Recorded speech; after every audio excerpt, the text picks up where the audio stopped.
Hey, Rod, are you there? No, he's not there. Yep, I am. If I give you some links, can you drop them into the Facebook comments when we mention them? Yeah, sure.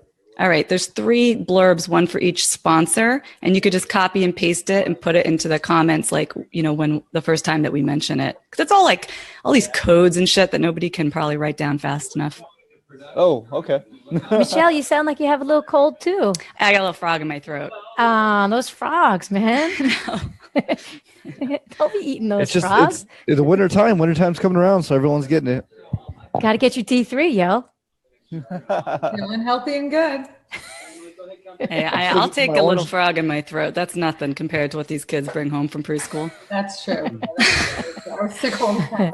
It's okay. I got my orange juice and my hot tea, so I'm good. Wait, orange juice and hot tea together? Yeah. I don't know. For some reason, I always end up with more than like 4 drinks by my desk. Oh. Every day. Maybe you're onto something there. Let us know how it goes. He's a thirsty fella. Hey, Facebook. I see we are live. Oh, yeah. I forgot about those guys. All right, cool. Starting in just a minute. Yeah. Thanks for watching. We'll be live.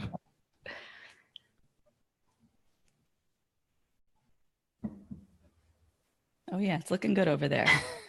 Nice. Hey, Lisa, I like that blue in the background. Well, thank you. This is my office. Oh, very nice. Thanks. It's very upbeat. Yes, very happy. It's a happy blue color. It's a healthy, happy, and hip blue color. Oh, yeah. You have to you're actually branded. You have the same pink. Totally branded everywhere I go, everywhere I do. And my top matches my book cover. So that's really important to notice as well. Nerdy quotient going up, up. I hear ya. One day I'll have a real office too. This I used to share with my kids. They all had desks in the same room, and now they're all out of the house, and I have it all to myself. It's awesome. See, you hang in there, and they stop bringing home colds, and they give you the office. Yeah. And you it. can't see it, but I'm actually standing on a treadmill desk right now. I'm not walking on it, but when they left, I got rid of the desks and made space for that, and that's awesome. Great way to keep moving. Yeah, I'd like to get one of those. Really good. Yeah. I've looked at those. I think Diane might have one of those, or had one at one point. I need to know. Diane, I just want to try. I just want to make sure her audio Yeah, is you can working. come in. It's okay. We didn't start yet. Oh, hey, Diane. I just want to make sure we could hear you. Can you hear me? Yes. Okay. You look great. All righty, ladies. We have 30 seconds and we'll be live. Starting now. Oh, hello, new person. Oh, tell her she knows she's not coming in till. Yeah, I just wanted to make sure that the audio was working. Okay. Okay. Because, technician. That's right. All righty, ladies. Here we go. Going to give you the sound. The views and ideas held by the Voice America Talk Radio Network, its staff, and management.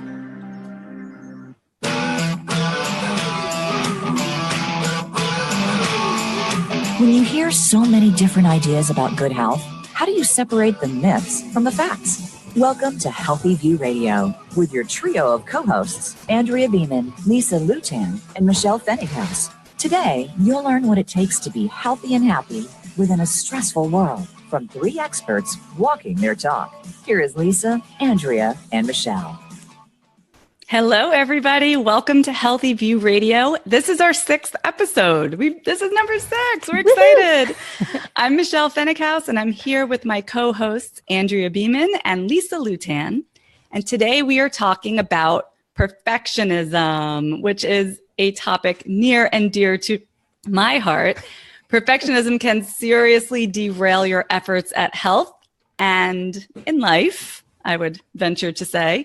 So if you've got some of that perfectionist type A personality swimming in your veins, you're going to want to stick with us to learn how to harness that power for good and let it go when maybe it's working against you. Now, before we dive in, I just want to get it right out there. I am a self-proclaimed perfectionist, especially when it comes to feeding my kids around this time of year. Like, it was Halloween this week, and I feel really strongly about setting them up for success by not giving them a lot of sugar and the artificial colors and all of that. So with Halloween, I actually constructed this whole plan that allowed me to, the boys got to do their parade at school and have some fun with their class, but then I picked them up early and they came home to 4 different kinds of homemade candy that I made here with all real food ingredients. And then this weekend, we're going to take all their candy over to Toys R Us because I have them believing that Toys R Us does a trade-in program. We hand a bag of candy to the cashier and I kind of slide my credit card underneath and I buy them anything they want. And they think they're buying it with the Halloween candy. So it all works out, except for that poor cashier who probably gets a whole lot of acne and, catches the flu next month. So anyway, Toys R Us, if you're listening, I think you should actually implement that program because you would have a lot of loyal customers, parent fans. As it also relates to my children, I'm pretty picky about vitamins and supplements because as you guys know, some of them are just, again, full of sugar, full of the artificial colors. So I give my kids several different brands, but lately the one they've been really loving and like every day they're like, Mommy, I really like this white one is a children's chewable D3 from Zoller. And it's white. It doesn't have any of the added colors. It's not like a gummy candy. But I guess they taste really good. My kids like them. So for all of you listeners, if you want to try Zoller's D3, especially during these colder months when the kids are getting sick all the time, you can head over to zollerd3.com.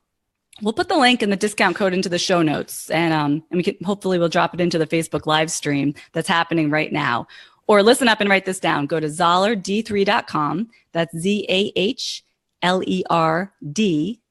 the number 3.com, and save a big old 35% with code HVRZD335. So that's my story about perfectionism. How do you guys resonate with this topic? I got a good perfection story. I was about 20 something years ago, maybe 22 years ago. I was using my chops. I was at a macrobiotic conference, and I was one of the assistants to this famous Japanese macrobiotic chef that came from Japan. And she was doing a demo. And my job was to set up her pots and her pans and make sure everything was set and then sit off into the corner while she did her demo. And if she needed me, she would call me over. So she starts her demo and it's perfect. I'm not even kidding.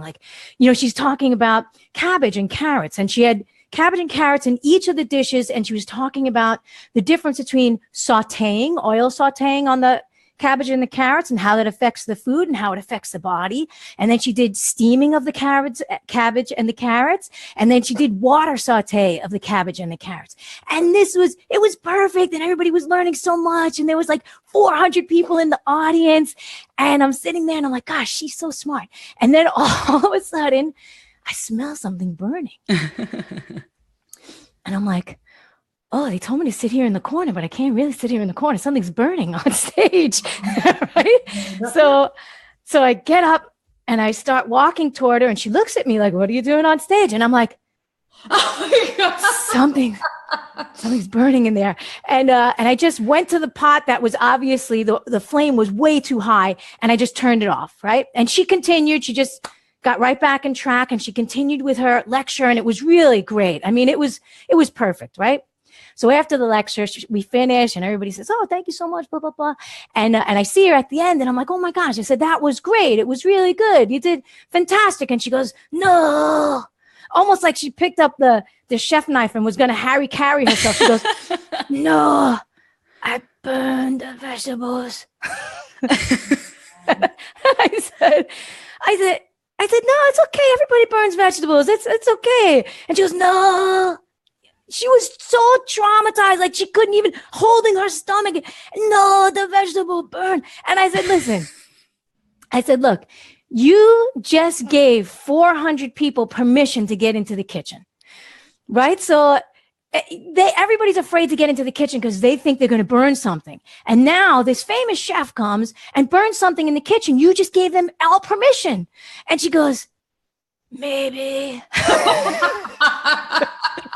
But I could see that she was tortured. She was really tortured.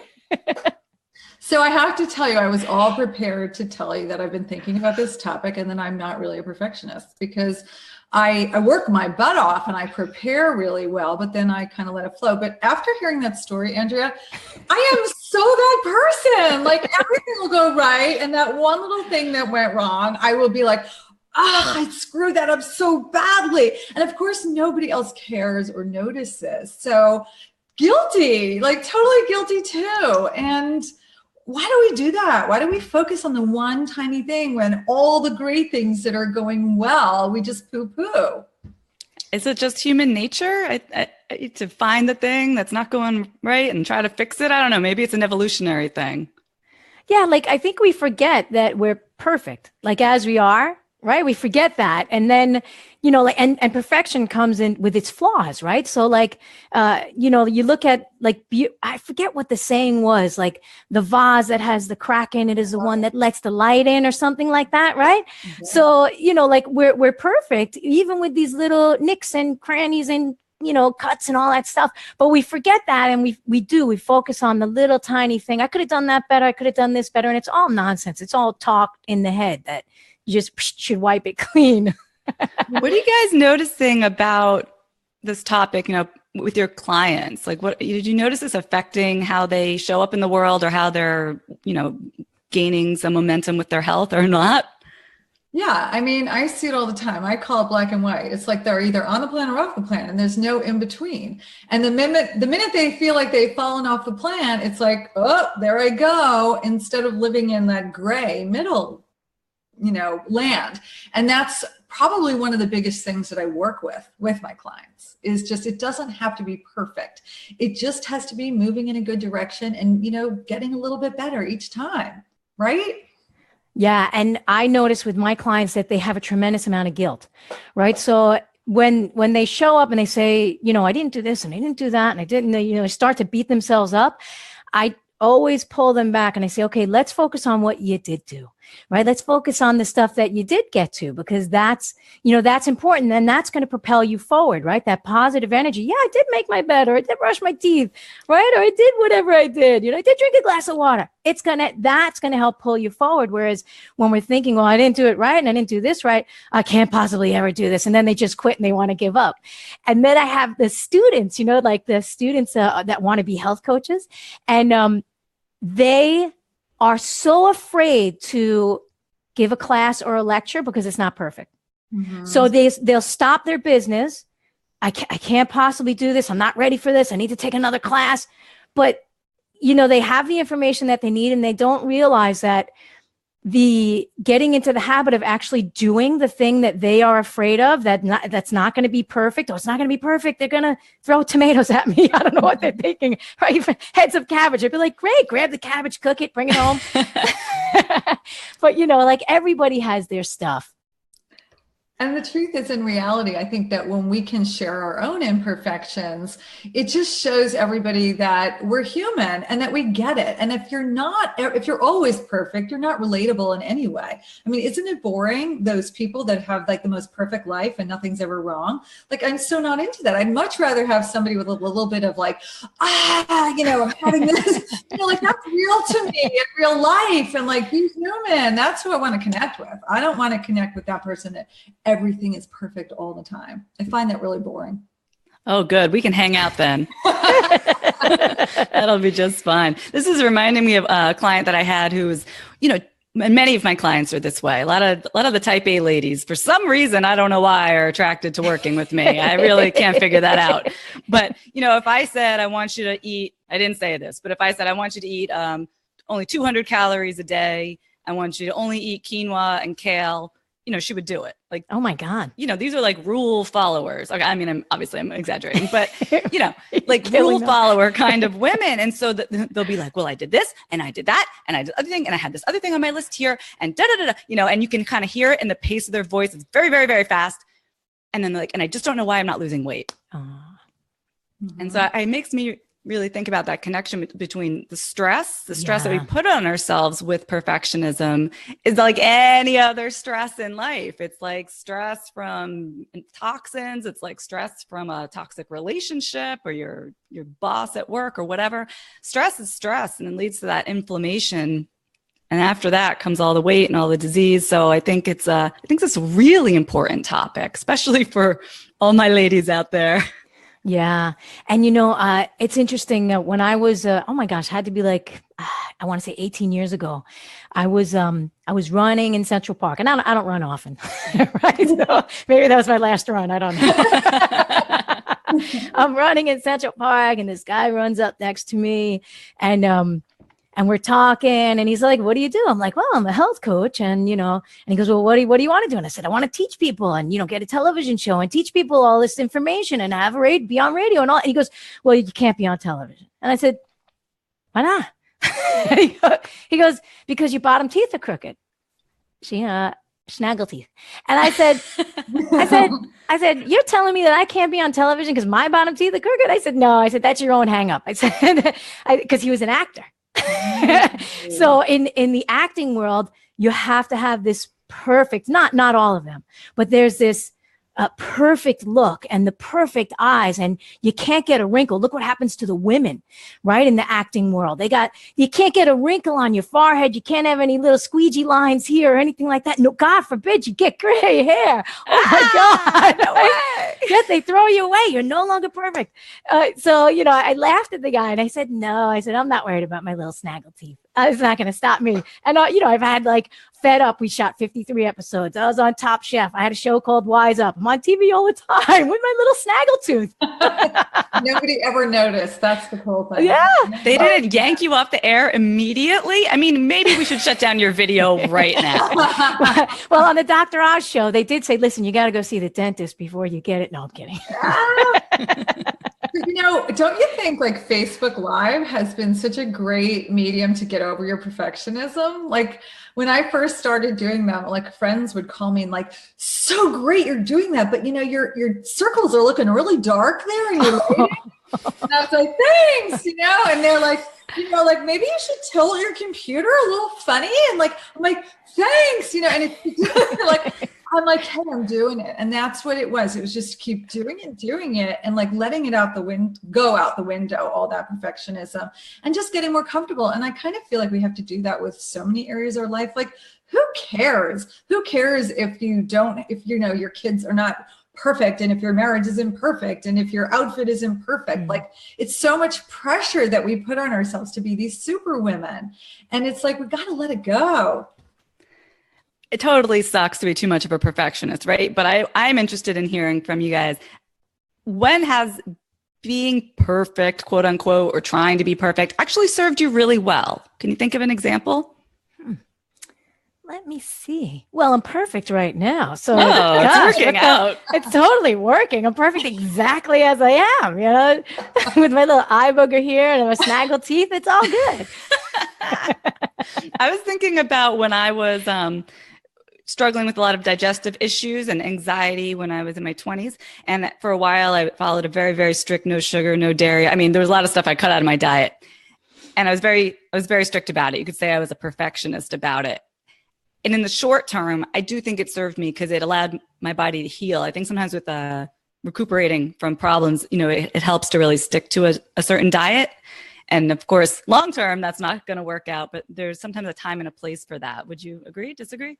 Yeah, I totally agree. And I think like for me, I really, again, I'm a very hard worker, and I'm very particular about making sure everything's in place. If like I just ran this thing at Kripalu last weekend, and like I had to make sure every single little detail was perfectly documented, perfectly in place, so that when I did go there, I could just relax and go into the flow. So it does serve me well in a preparatory state, really, really paying attention. Well, in just a few moments, we're going to be speaking with Diane Sanfilippo and getting her thoughts on perfectionism. So let me tell you about Diane. Diane is the owner and founder of Balanced Bites. She's a certified nutrition consultant and a 2-time New York Times bestselling author of Practical Paleo, the 21-Day Sugar Detox, and co-author of Mediterranean paleo cooking, all of which are over here on my bookshelf, by the way. Diane holds a Bachelor of Science from Syracuse University and is certified in holistic nutrition from Bauman College, holistic lifestyle coaching from the Czech Institute. She's really lazy, you guys. And the Poliquin biosignature modulation. I don't even know what that is. She writes for her popular health blog, balancedbites.com, and is co-host of the top-rated weekly health podcast, the Balanced Bites podcast, available on iTunes. In September 2016, Diane released an updated and expanded second edition, I need that, of her runaway hit, Practical Paleo, which has sold over 500,000 copies and spent a total of 97 weeks on the New York Times bestseller list. On January 2nd, 2018, Diane's going to release the 21-Day Sugar Detox Daily Guide, a day-by-day handbook for her popular program, the 21-Day Sugar Detox. Diane lives in San Francisco with her husband, Scott, and 2 fur kids.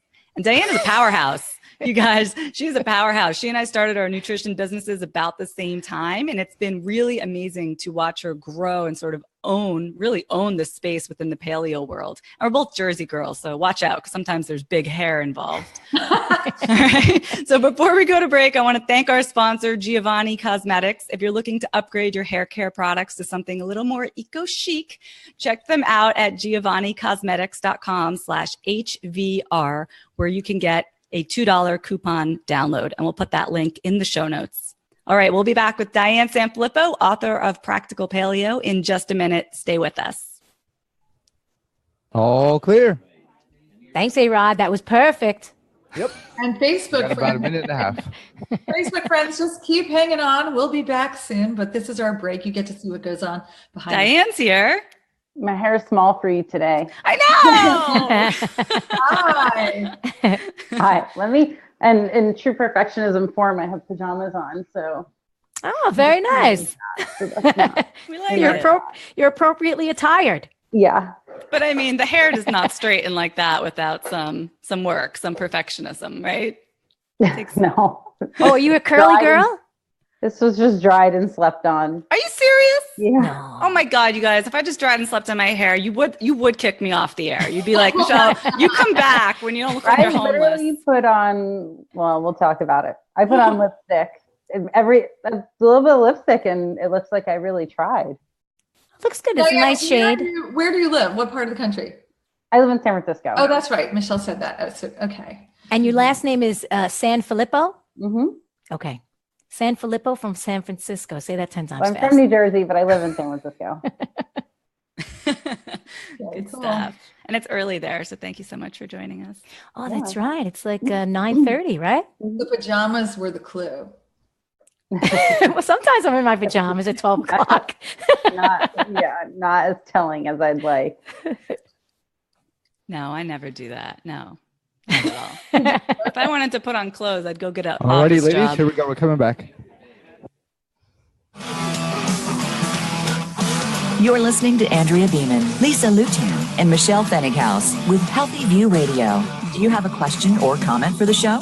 Please call us right now at 1-866-472-5792. That's 1-866-472-5792. Or send us an email from our Voice America radio page. You'll find connections to reach any of the hosts there. Now, back to Healthy View Radio. Welcome back to Healthy View Radio with your 3 most perfect hosts, Lisa, Michelle, and me, Andrea. You, of course, have made the best possible choice by joining us today to get the information you need to have the most awesome and, of course, perfect day. So give yourself a gold star or an emoji smiley face if that's more your style. Before we meet our very special guest today, we'd like to give a shout out to our sponsor, Atrantil. Atrantil. I said that perfectly.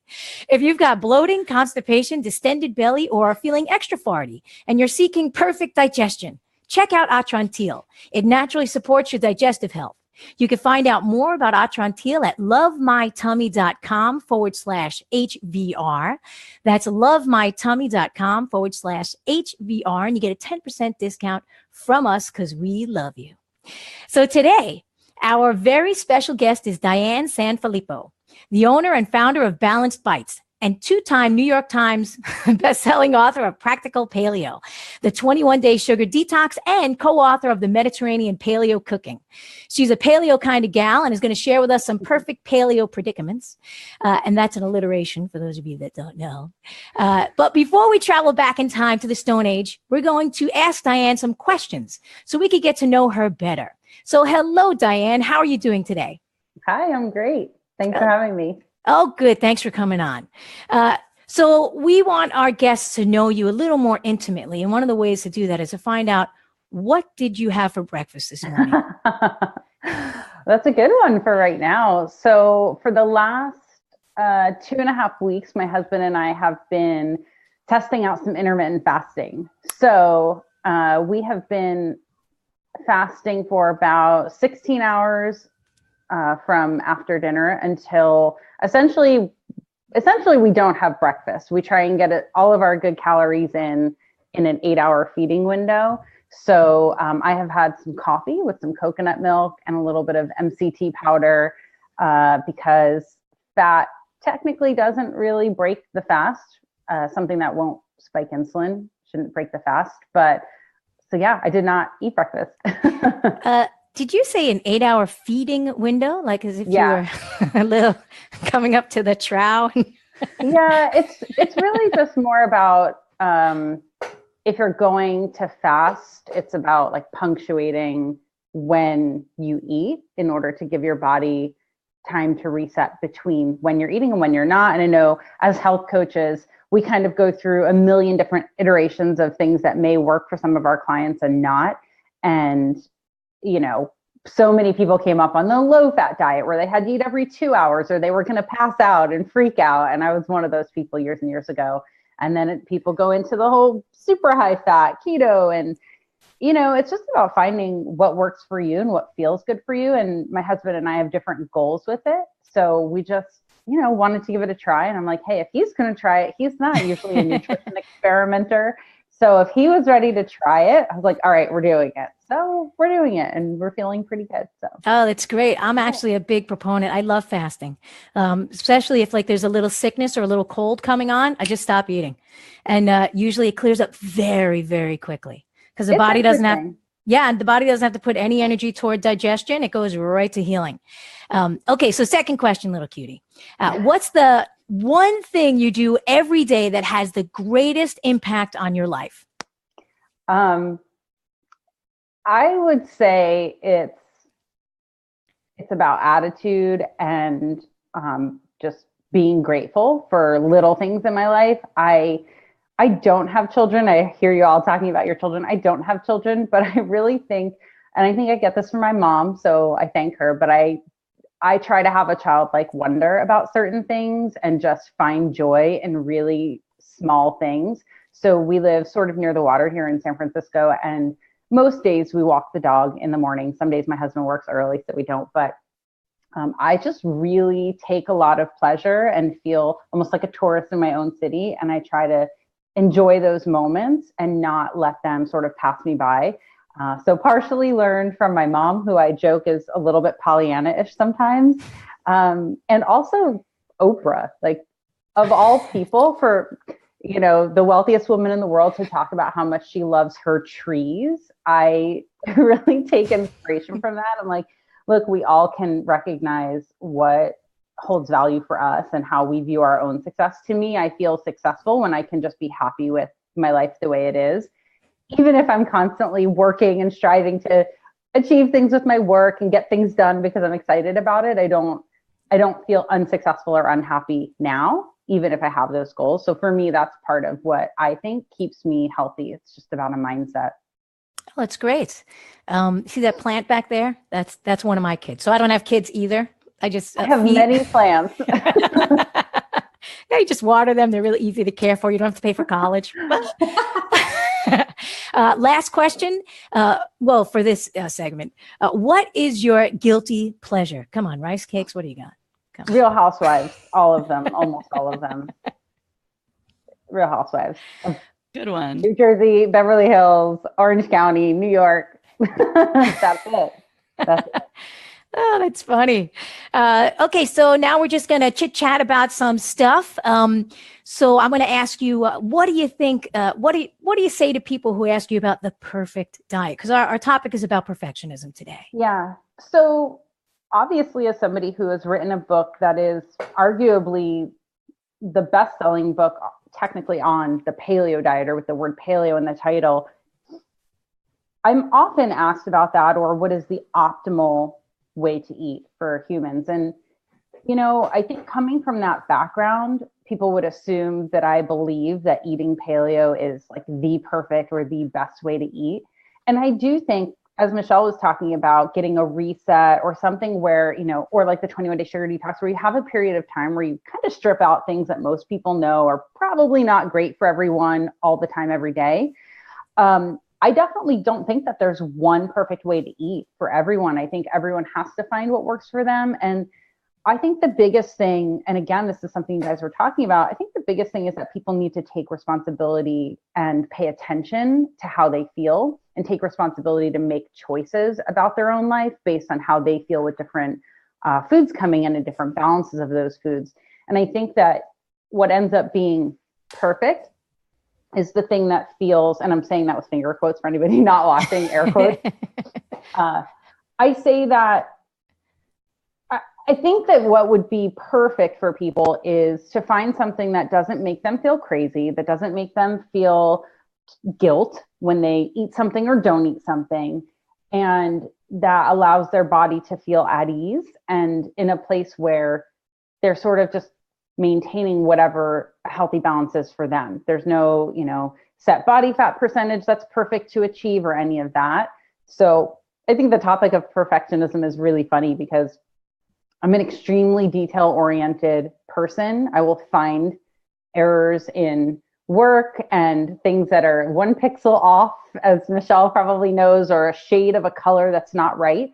But I'm honestly not a perfectionist. So I think it's an interesting dichotomy to be extremely detail-oriented and focus on details because I think they matter, but also not a perfectionist, if that makes sense. I think if I were a perfectionist, I never would have written this many books.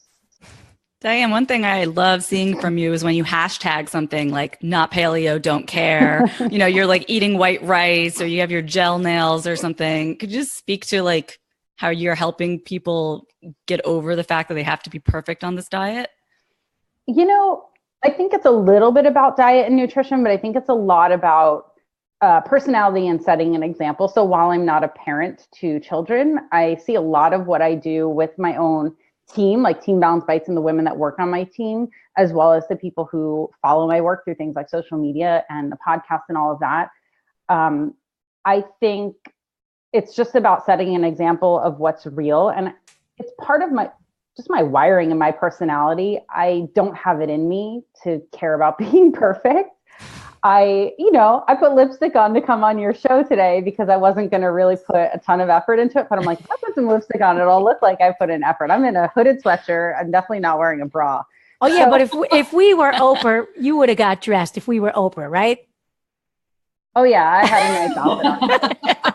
Well, Oprah's going to be on in just a minute. So everybody hang tight. Just kidding. But I just kind of went on a tangent there. But I don't know. What were we talking about? The hashtag not paleo, don't care. I think it's a responsibility of mine to not present something that's not real. Like, I need to show people what's real. And I honestly believe that most people who've written books about paleo or who have been leaders or emerged as leaders or educators in this field or any health field, we all do things that are not, quote, not paleo, hashtag not paleo, or not vegetarian or not whatever. People kind of veer from those things. And I actually think the more rigid and dogmatic you are about something, the more you set yourself up for a huge takedown, because almost nobody ends up following something for forever in a certain way. And if they do, oftentimes I think that it's very closed-minded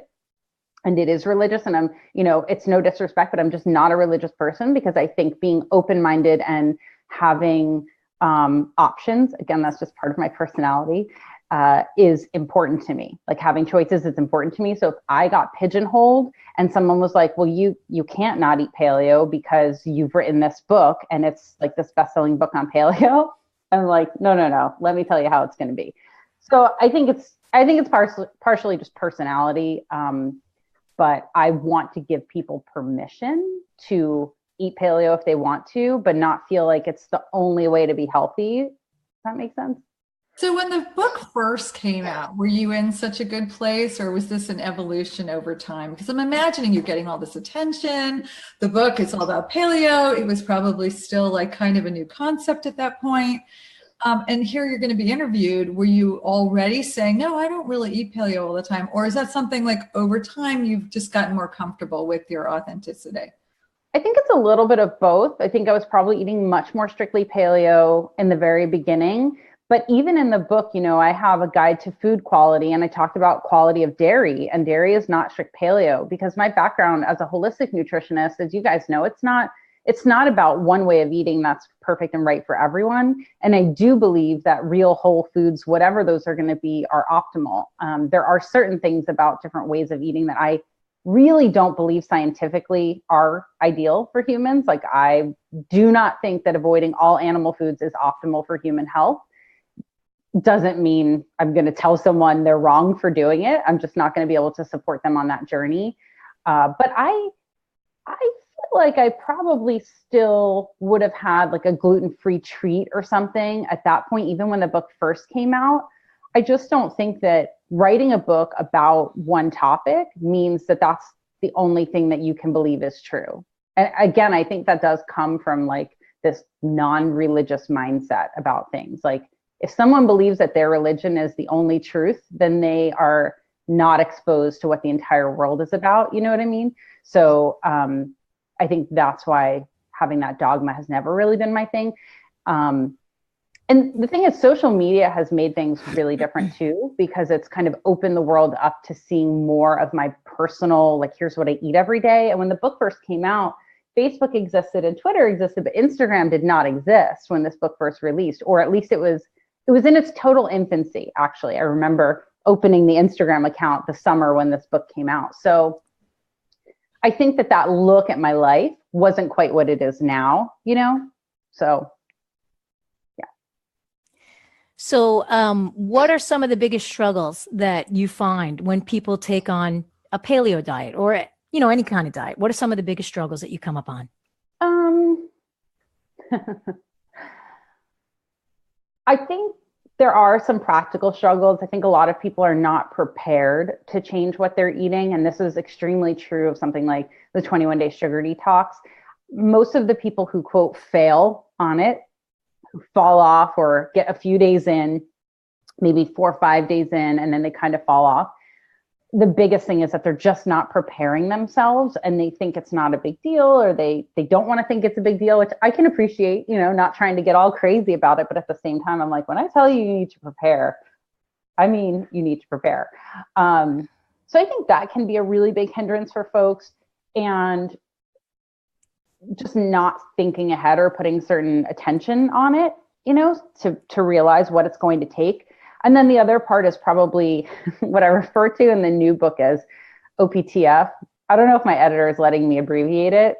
I will write it out, but other people's thoughts and feelings are something that just really get in the way for a lot of people. Like, you might decide, I'm going to try this, and then somebody interjects with their thoughts and feelings. And it's like, is that valid? It might not really be valid.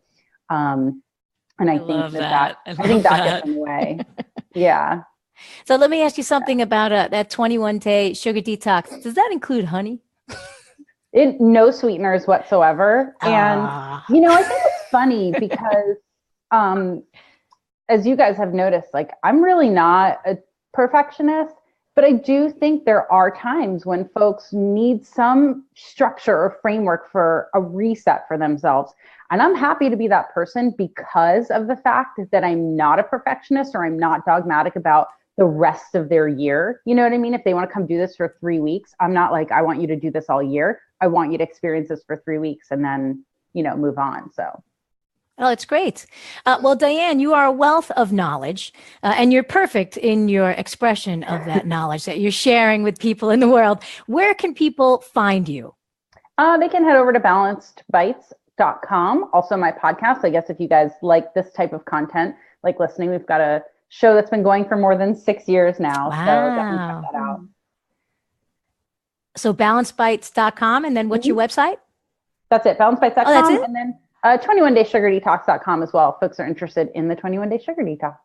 And then what's your next book coming out? 21-Day Sugar Detox Daily Guide releases January 2nd. I'll be on a book tour for that. So if folks are interested, want to come hear me talk, answer questions, and just get together with like-minded people, you can definitely check me out on my book tour starting in January. Oh, great. Well, thanks so much for coming out and hanging with us in your PJs today. We really appreciate it. You girls have any final thoughts for Diane? Oh man, it's great seeing you. Thanks for being here. Thanks so much for joining us today. I'm a big Sugar Detoxer girl too, so I can't wait to see your new program and recommend it to my peeps. Awesome. Thanks for spending your time with us. And now it's time for you to get back to your cave. Okay, so we have to take a very short break, but we'll be right back with our most perfect show ever. And we'll be speaking with Chelsea Clark, the founder of Cultivate Balance, a health and wellness coach who is passionate about helping people become the most vibrant version of themselves. So don't go away. We'll be right back after these short messages. All clear. That reminded me of that. After these messages, we'll be right back. Diane, thank you so much. So nice to meet you. Oh, thanks. My pleasure. Nice to meet you too. Awesome. Well, you can hang out if you want, but I'm going to put you on mute. And, if you need to drop off, feel free. Or you can be our guest. I'm gonna hop off because I got to get to some other work. But thank you so much for having me. That was great. It was really fun. You're welcome. Thanks for coming on. Bye. Bye. A-Rod's part of the crew. Hey. You guys went too easy on her. You got to go harder. Okay, JK. We'll go hard on Chelsea. Chelsea, you there? Yes, I'm here. Can you hear them? Hi, Chelsea. I absolutely can. Yep. Perfect. A-Rod, did you put into the thing that you didn't like butter? No, I didn't. Butter and coffee? That did not sound good. It's a big thing right now, A-Rod. Get with the program. I don't know about that.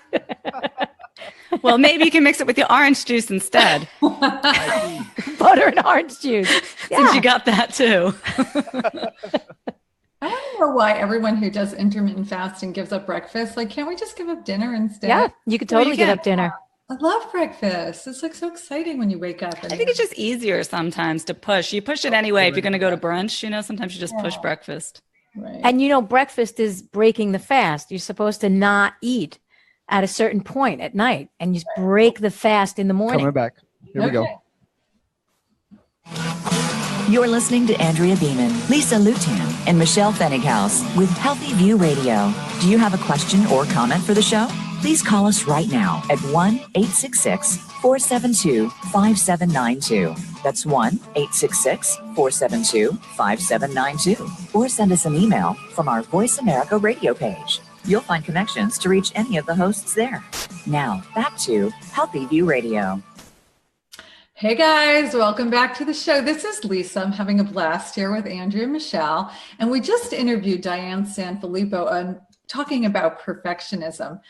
And I'm sure you can imagine, like, people are always checking out what I eat because I'm a health and lifestyle coach. And so no matter where I go, they're kind of eyeballing me. Well, the other day, I couldn't help it when my friend Felice called me last minute and said, it's Halloween, we got to get dressed up and go out to dinner. And I'm like, yeah, let's do it. And so I went out to dinner and I kind of ordered healthy, whatever. And I came home and guess what happened? Womp, that like bloating thing. Good thing I had Atrantil. Because when I don't eat perfectly, which I don't all the time, this stuff has really helped me so much. And so if you're somebody who gets that bloating thing like me, keep it on hand. It's like a game changer. Anyway. Worked out for you, huh? Yes. Our next guest today is Chelsea Clark. and she's founder of Cultivate Balance, and she's a health and wellness coach passionate about helping people become the most vibrant version of themselves. She specializes in working with individuals who find themselves stressed, burned out, and overwhelmed, like we all can relate. And with a holistic approach to coaching, Chelsea works with her clients to help them gain greater clarity and self-awareness so they can understand themselves and their bodies better. She guides them to create small but powerful changes each day that allow them to live a more fulfilled, joyful, and wholesome life. Chelsea, welcome to Healthy View Radio. Hi, thanks so much for having me. Oh, we're so excited that you're here today. So what do you think about perfectionism? Were you just listening to the rest of the show? I was, and this is such a great topic and definitely one that I can relate to a lot. I've lived a lot of my life trying to be a perfectionist. I was one of those kids that starting in elementary school never got a B in my life and thought that an A- was, just nothing close to good enough. So it's something that I have definitely related to a lot in my life, and only in the past, 4 or 5 years have really made it an intention of mine to work through and let go of some of those tendencies a bit. And what have you done to help yourself let go of those tendencies? I'm sure everybody's chomping at the bit for that answer.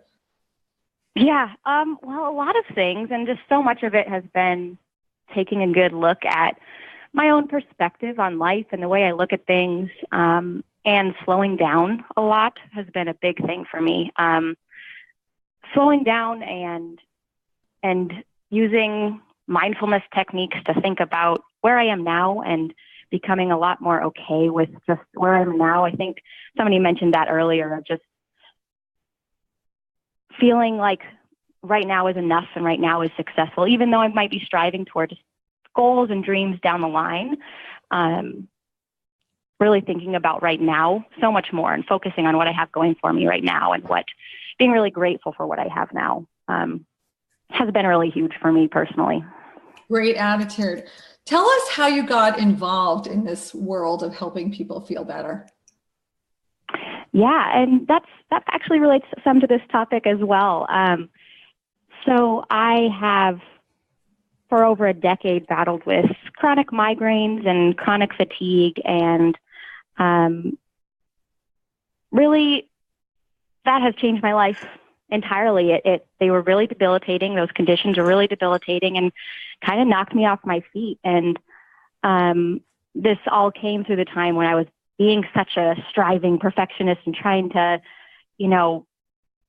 become a doctor and do all these really big kind of high achieving things. And then these health conditions came and kind of knocked me down. And through this process of figuring out what was going on with myself and working with a whole bunch of different holistic practitioners that opened me up to a different way of thinking about what health really is and what wellness really is, I started to sort of change the way I thought about myself and I thought about my own health and wellness.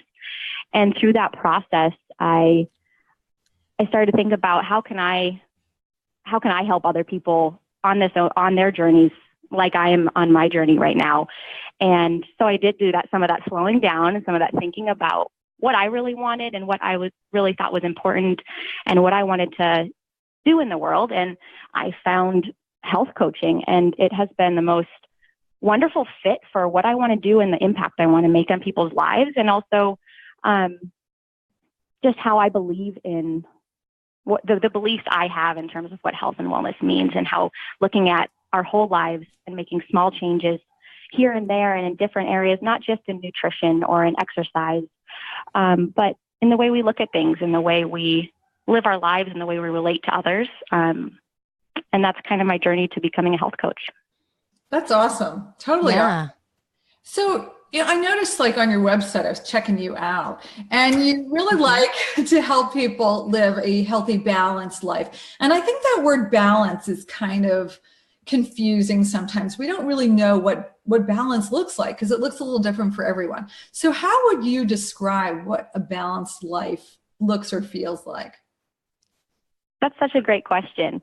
And yeah, you're absolutely right that balance looks very different for everybody.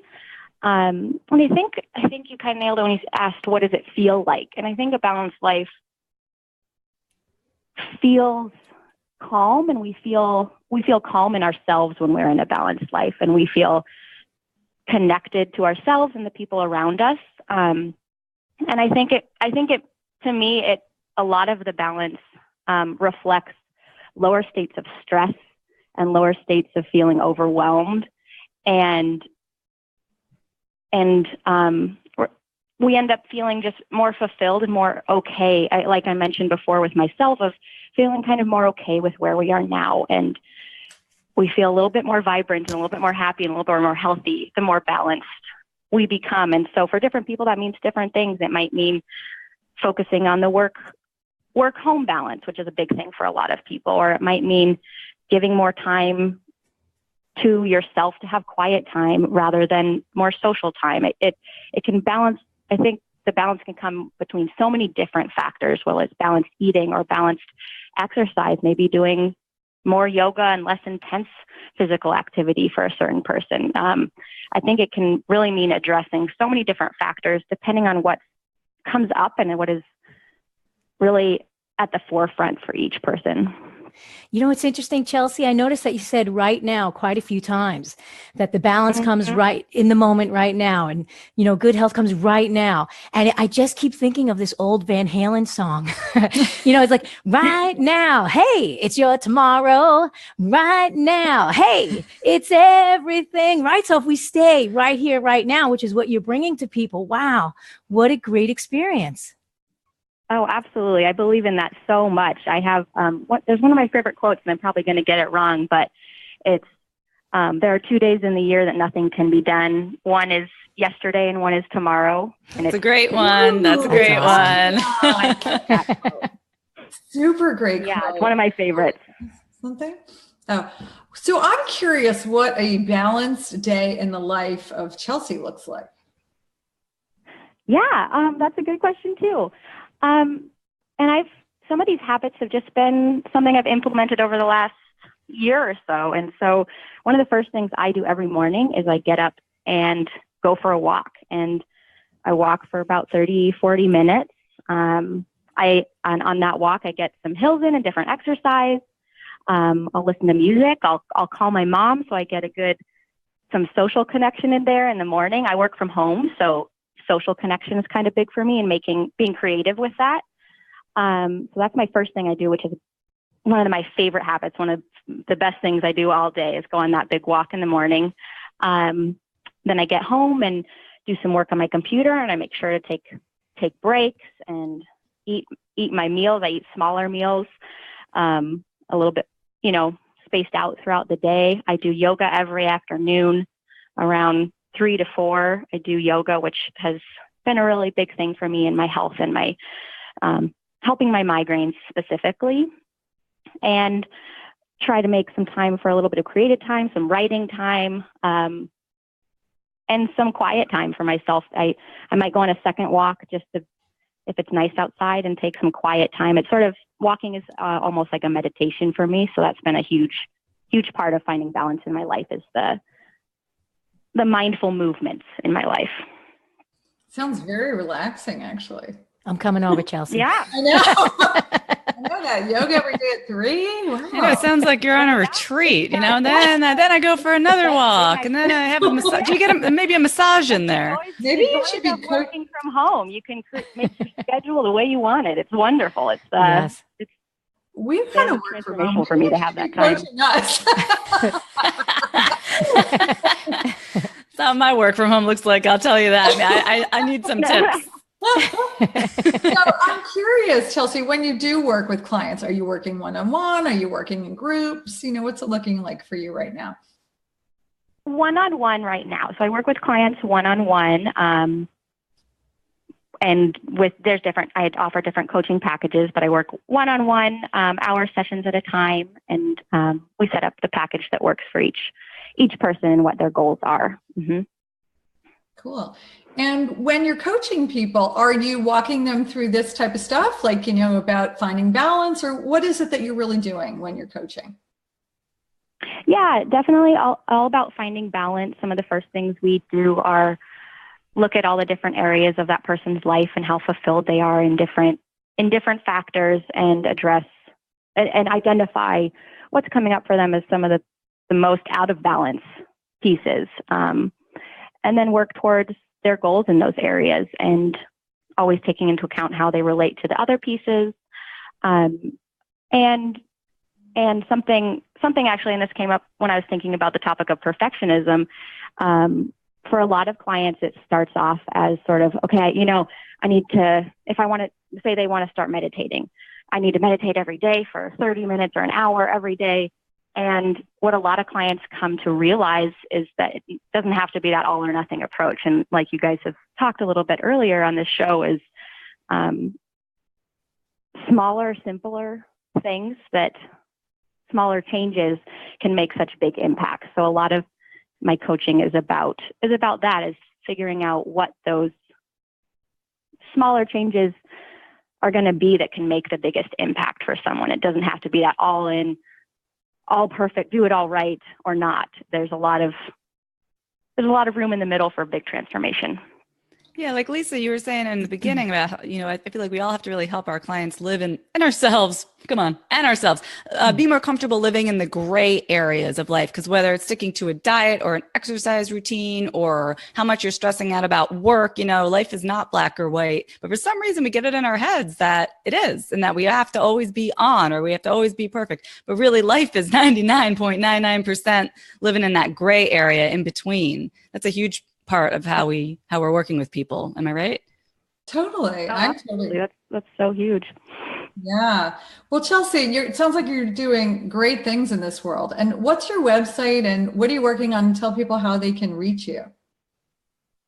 Yeah, absolutely. So my website is cultivatebalancecoaching.com. And there's one thing I am working on. It has not been released quite yet, but I am working on a mindfulness, a 4-week mindfulness challenge. So anyone interested in kind of learning more about what mindfulness is all about, and just learning the basics and trying out some different activities, that's coming soon to my website. So if anybody's interested in that, they can sign up for my newsletter on my website, or shoot me an email, and I'll let everyone know when that is released. But yeah, my website is cultivatebalancecoaching.com. So cool. So great having you. So Andrea, Michelle, what are your thoughts on this perfectionism that we talked about today? Any closing thoughts?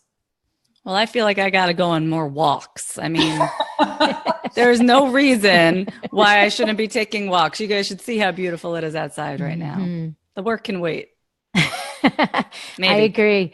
I take a walk almost every day in Central Park because I have to. I know that I need it.